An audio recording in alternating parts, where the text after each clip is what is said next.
नमस्कार, सुस्वागतम, वेलकम। मैं निधि श्रीमाली अपने YouTube चैनल में आप सभी का स्वागत करती हूँ। आज मैं आपके लिए मिथुन राशि वालों का नवंबर माह का मासिक राशिफल लेकर उपस्थित हुई हूँ।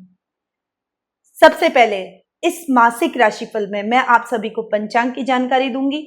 उसके बाद ग्रहों की पोजीशन के बारे में बताऊंगी, क्योंकि ग्रहों की पोजीशन पर आपका आने वाला माह डिपेंड करता है कि आपका माह कैसा रहेगा। तो ग्रहों की क्या पोजीशन बदल रही है नवंबर माह में, वो मैं आपको बताऊंगी।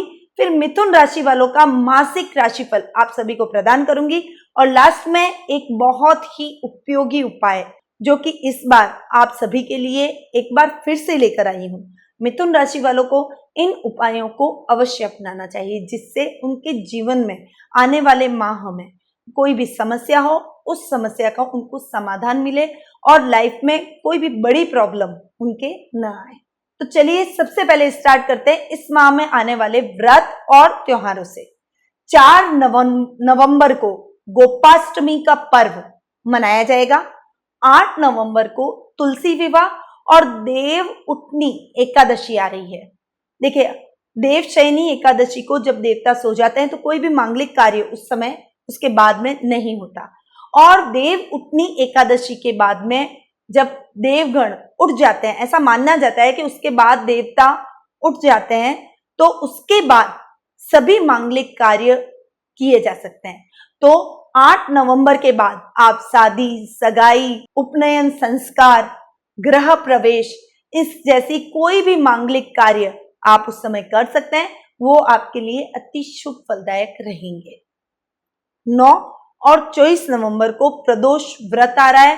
13 नवंबर को मार्गशीर्ष माह का प्रारंभ हो रहा है और 26 नवंबर को देव पितृ कार्य अमावस्या आ रही है।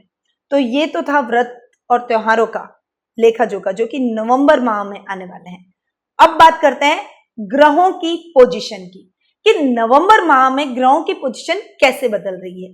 देखिए, राहु जो कि आपके लग्न भाव में इस माह विराजित है और इस पूरे माह वे आपके भाव में ही, लग्न में ही स्थापित रहेंगे, यानी मिथुन राशि में ही विराजमान रहेंगे। इसलिए मिथुन राशि वालों को थोड़ा सा सचेत इस समय रहना चाहिए। शनि और केतु इस माह धनु राशि में विराजित हैं और इस पूरे माह वे धनु राशि में ही विराजित रहेंगे। देखिए, सबसे बड़ा चेंज और बहुत ही महत्वपूर्ण चेंज देव गुरु बृहस्पति का है। देव गुरु बृहस्पति का ये जो राशि परिवर्तन है, जो कि वे वृश्चिक राशि से धनु राशि यानी अपनी खुद की राशि में स्वग्रही होकर विराजित होंगे। ये परिवर्तन आपकी लाइफ में एक बहुत ही बड़ा परिवर्तन लेकर आएगा और ये 29 माह तक स्वग्रही होकर अपनी ही राशि में विराजित रहेंगे। इसीलिए आपको इस समय का लाभ उठाना चाहिए और इसका मैं आपको वीडियो भी आगामी टाइम में दूंगी कि हर राशि के हिसाब से देव गुरु बृहस्पति का ये जो राशि परिवर्तन हो रहा है उसका हर राशि पर क्या इफेक्ट पड़ेगा, उसके बारे में मैं डिटेल में आपको अपने आगामी वीडियो में बताऊंगी। चलिए, ये देव गुरु बृहस्पति का जो राशि परिवर्तन हो रहा है ये 5 नवंबर को वृश्चिक राशि से धनु राशि में मंगलवार की रात्रि में प्रवेश करेंगे। ये समय आप नोट कर लीजिए। 6 नवंबर से लेकर 29 मार्च तक का टाइम आपकी लाइफ में बहुत बड़े परिवर्तनों का होगा। तो ये शुभ परिणाम लेकर आए हैं या आपकी कुंडली में अशुभ परिणाम लेकर आए हैं, उसके बारे में मैं आपको राशि में यानी नवंबर माह के राशिफल में बताऊंगी। और अगर आपको ओवरऑल जानना है तो उसका आगे मैं वीडियो दूंगी। चलिए, सूर्य ग्रह जो कि वर्तमान में तुला राशि में विराजित है और 17 नवंबर को वे तुला राशि से वृश्चिक राशि में प्रवेश करेंगे। बुध ग्रह जो कि वर्तमान में वृश्चिक राशि में विराजमान है और 7 नवंबर को वे वृश्चिक राशि से तुला राशि में यानी एक राशि पीछे चले जाएंगे। वैसे तो सभी ग्रह आगे ही चलते हैं, केतु और राहु को छोड़ दे क्योंकि वे छाया ग्रह हैं, इसीलिए उल्टा चलते हैं। बाकी सभी ग्रह आगे की तरफ बढ़ते हैं, परंतु इस बार बुध ग्रह एक राशि पीछे जंप कर रहे हैं, राशि परिवर्तन कर रहे हैं। इसलिए नवंबर माह में बुध ग्रह का वृश्चिक राशि से तुला राशि में प्रवेश। शुक्र ग्रह जो कि वर्तमान में वृश्चिक राशि में विराजमान है और 21 नवंबर को वे वृश्चिक राशि से धनु राशि में प्रवेश करेंगे। तो ये कुछ ग्रहों का उलटफेर है जो इस नवंबर माह में रहने वाला है। अब हम जानेंगे कि इन ग्रहों के परिवर्तन के कारण नवंबर माह में आपका राशिफल कैसा जाने वाला है, यानी ये नवंबर माह आपके लिए क्या क्या चेंजेस लेके आया है। पर उससे पहले मैं आपको बता दूं कि ये राशिफल चंद्र राशि और लग्न दोनों के हिसाब से समान रूप से प्रभावशाली है। सबसे पहले बात करेंगे कि मिथुन राशि वालों की नवंबर माह में पारिवारिक स्थिति कैसी रहेगी। पारिवारिक दृष्टि से यदि देखें तो ये माह आपके लिए बहुत अच्छा मैं नहीं कहूंगी, क्योंकि आपके लग्न भाव में राहु का विराजित होना आपके लिए कुछ मानसिक तकलीफें लेकर आएगा, अनायास कंफ्यूजन की स्थिति क्रिएट करेगा, आपके पर्सनैलिटी में कुछ बदलाव आएंगे। आप एक हमेशा अनिर्णय की स्थिति में रहेंगे कि मैं ये काम करूं या ना करूं। यदि भाई बहनों का कहें तो आपके तृतीय भाव का मालिक पंचम भाव में विराजित है, तो महीने के मिड तक आपके भाई बहनों से आपकी ट्यूनिंग बहुत अच्छी रहेगी। इवन 17-18 तारीख तक, जब 17 तारीख को यानी 17 नवंबर को सूर्य ग्रह जो कि पंचम भाव में विराजित है और वो रोग भाव में जाकर जब बैठेंगे तब कुछ स्थितियां बदलेगी। आपके भाई बहनों के साथ आपके मतभेद हो सकते हैं, कुछ वैचारिक मतभेद और मनमुटाव, मिसअंडरस्टैंडिंग का वातावरण देखने को मिलेगा। परंतु यदि उस समय आपने संयम रखा, बैलेंस माइंड होकर अपने रिश्तों को देखा और समझदारी से अपने रिलेशनशिप को हैंडल किया, तो आपके भाई बहनों के साथ ट्यूनिंग बहुत अच्छी जाने वाली है। संतान पक्ष की ओर से आपके लिए ये माह बहुत अच्छा मैं नहीं कहूंगी, क्योंकि देखिए आपके जो संतान पक्ष का पंचम भाव का जो मालिक है अपने से एक घर आगे तो बैठा है, परंतु शुक्र सौम्य ग्रह है और वो छठे भाव में रोग भाव में बैठा है, शत्रु भाव में बैठा है, तो वो आपको जैसे रिजल्ट देने चाहिए वैसे नहीं देगा। यानी संतान की तरफ से भी कुछ प्रॉब्लम आपको फेस करनी पड़ेगी। महीने का जो प्रारंभिक समय वो बहुत अच्छा रहेगा, परंतु उसके बाद आपको कुछ न कुछ चिंता अपनी बच्चों को, अपने बेटे या बेटी के लिए झेलनी पड़ सकती है। यानी कभी उसकी पढ़ाई के लिए आपको टेंशन होगी, कभी उसके स्वास्थ्य को लेकर आप टेंस नजर आएंगे, या किसी भी तरह की कोई एक्टिविटीज को लेकर आप स्ट्रेस में नजर आएंगे।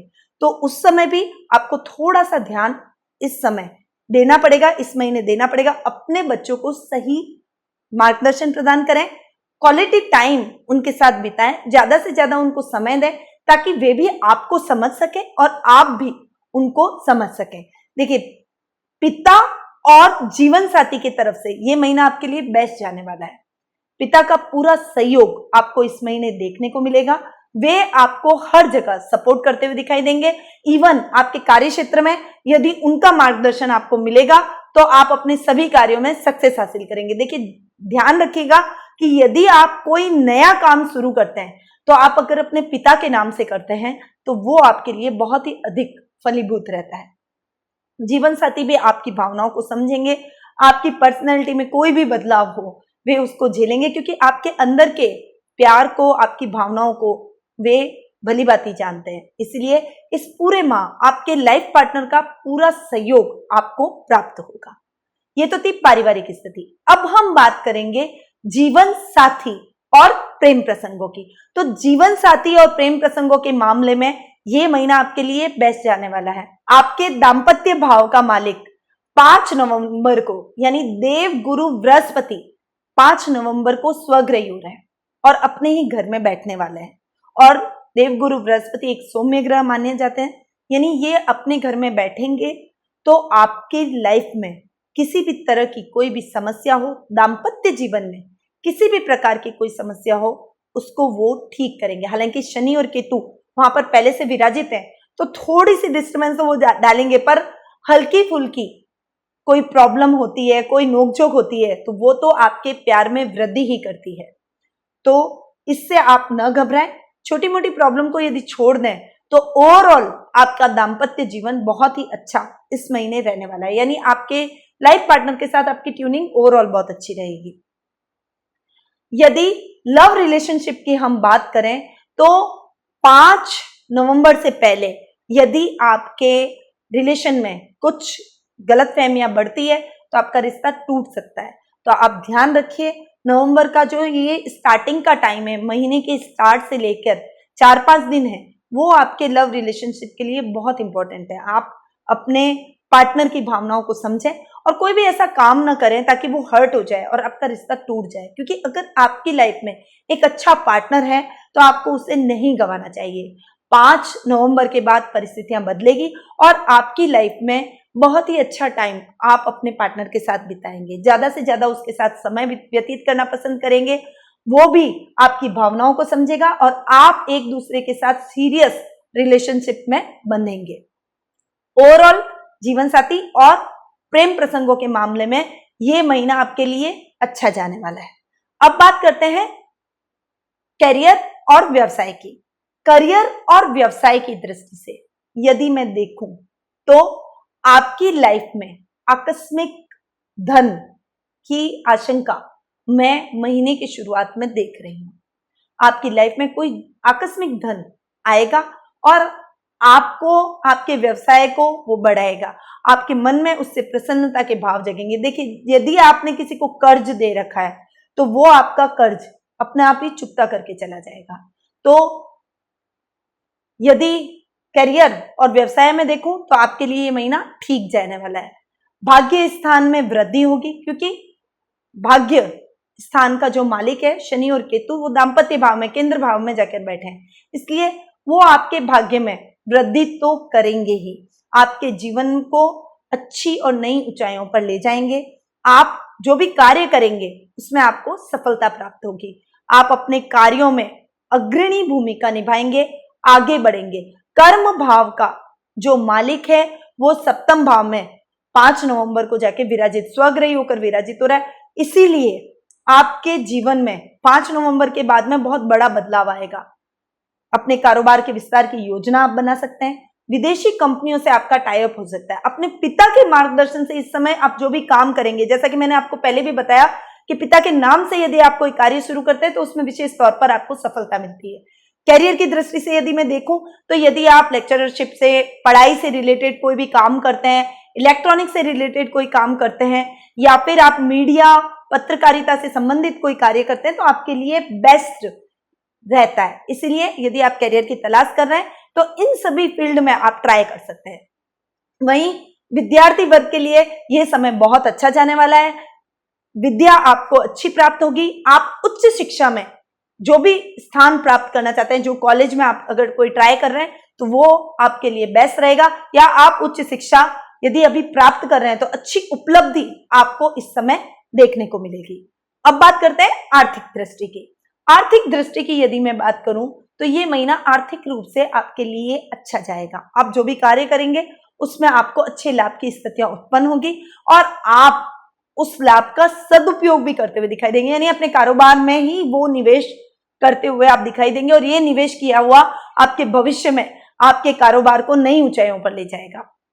वहीं इस महीने के लास्ट में यदि आप शेयर मार्केट में निवेश करते हैं तो वो भी आपके लिए बेस्ट रहता है। आर्थिक दृष्टि से यानी फाइनेंशियल कंडीशन आपकी इंप्रूव होगी। आप कोई लग्जरियस आइटम की खरीदारी भी इस महीने कर सकेंगे, और यदि आप कोई ऐसा वाहन या कोई बड़ा भूमि से संबंधित कार्य करना चाहते हैं तो वो आपके लिए बहुत ही अच्छा रहेगा, शुभ परिणाम लेकर आएगा।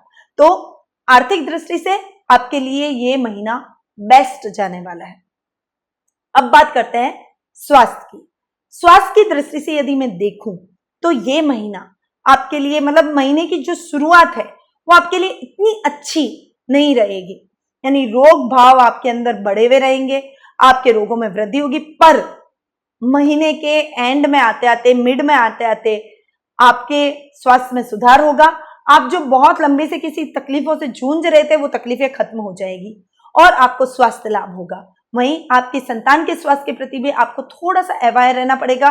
महीने के मिड में उसके स्वास्थ्य के प्रति भी आपको चिंता हो सकती है, इसलिए उसके स्वास्थ्य का विशेष रूप से ख्याल रखें, मेडिकल चेकअप कराएं।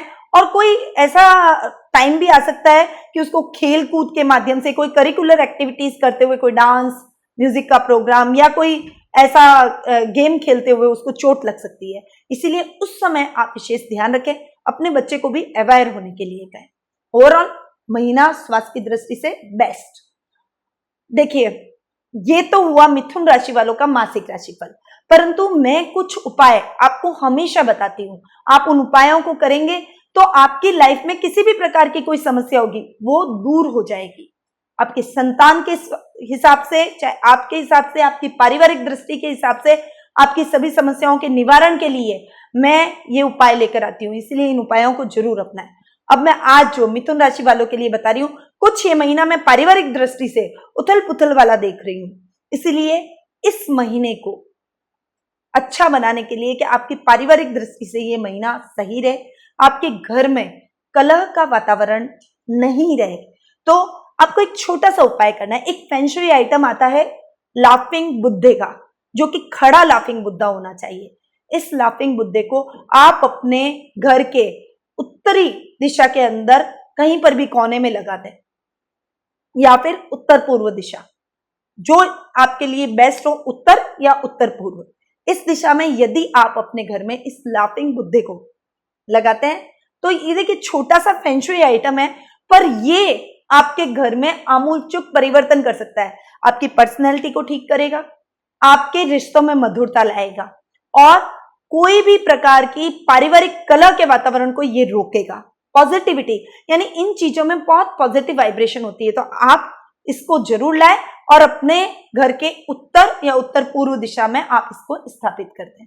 ये तो था आपके घर में स्थापित करने की बात। अब यदि आप अपने जीवन में शांति का वातावरण चाहते हैं, भय से मुक्ति चाहते हैं, कंफ्यूजन की स्थिति को खत्म करना चाहते हैं, तो राहु यंत्र पेंडेंट को अपने गले में धारण कर लें, क्योंकि यदि आप ऐसा करते हैं तो आपके लग्न में जो राहु की वजह से डिस्टर्बेंस हो रही है, राहु आपके लग्न में बैठ गया है, तो कई समस्या आपके मन में लाएगा, आपको भयभीत करेगा, आपको आशंकाओं से घिरा रखेगा। मतलब आपके हर समय एक प्रोबेबिलिटी रहेगी कि ये मेरे साथ ये तो नहीं घटना हो जाएगी, कहीं मैं ऐसा तो नहीं कर लूंगा, कहीं मैं कुछ गलत तो नहीं कर रहा हूं। मतलब कंफ्यूजन भी क्रिएट करेगा और एक भय का वातावरण आपके मन में हमेशा रहेगा। तो उससे मुक्ति यदि आप पाना चाहते हैं तो राहु यंत्र पेंडेंट को अपने गले में जरूर धारण करें और सूर्यास्त के पश्चात राहु के जाप जरूर करें। तो ये छोटा सा उपाय है, इसको आप अपनाएं, अपने जीवन में उतारें। हमारे द्वारा भी ये सभी चीजें उपलब्ध करवाई जाती है। आपके नाम से प्राण प्रतिष्ठित, अभिमंत्रित और सिद्ध करके हम आप तक ये वस्तुएं पहुंचाते हैं। ये बहुत ही अच्छी वस्तुएं हैं और इनका उपयोग करके आप अपने जीवन की हर समस्या से मुक्ति पा सकते हैं। तो अब मैं अपनी वाणी को यहीं विराम देती हूं। स्वस्थ रहिए, व्यस्त रहिए, मस्त रहिए और मुस्कुराते रहिए। और इस मुस्कुराहट के लिए आपको इन उपायों को जरूर करना चाहिए। जय श्री कृष्ण।